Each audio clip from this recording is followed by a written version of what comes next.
Captain, let me go over to you. You made a great point about the pathologist and that they're sort of scraping that away, letting them focus on the issue so that they can put their mind on that, if you will.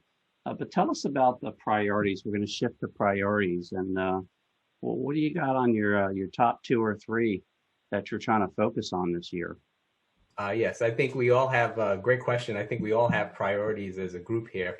Sure. I know one of them for us at the Joint Artificial Intelligence Center is to acquire talent because we are at a great need for getting talented people that share the passion of Mr. Tinston and Mr. Flanders to bring data and capability and source and of course AI to bear so that we can use it in the delivery of healthcare.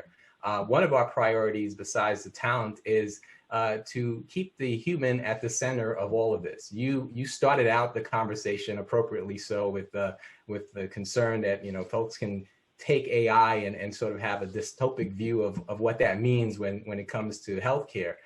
Well, our team at the Joint Artificial Intelligence Center recognizes that, and not to take away from any of those concerns, we have policy folks in place. We have ethical standards that we are applying to all of our projects and programs, and so we're keeping an eye and a sort of a North Star for us of keeping the human at the center of all of that. So I started out with that use case by telling you that the pathologists were at the center of that. We were just simply, as Mr. Tinston said, just supporting. We're giving the tools, the data, and the equipment and the technology to help them do their jobs better, helping to have the healthcare provider leverage technology and data to do their jobs better. So always having the human at the center, at the intersection of where data and technology, people and work come together, that's really what we're doing. So as we deploy all of these great and novel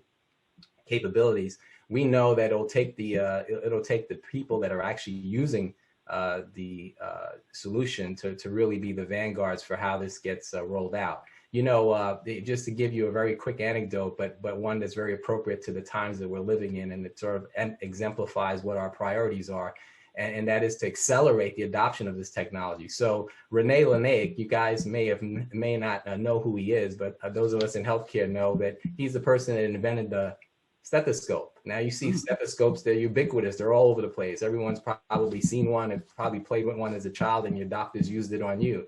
Well, he developed that thing back in the 1800s.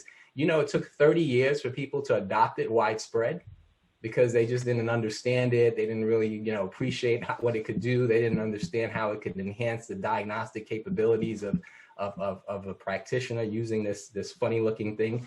Well, we don't want that to 30 years to go by before the rest of the pathologists in the community start using this kind of technology. We want to accelerate the adoption. And so kind of going back to those principles that General Groen has sort of laid out for us, accelerate the adoption of AI at scale and delivering these enterprise services with the help of all of our partners here is really what we're about. That's definitely one of our priorities, keeping the human at the center, looking for talent and accelerating adoption of AI. Those are really our priorities.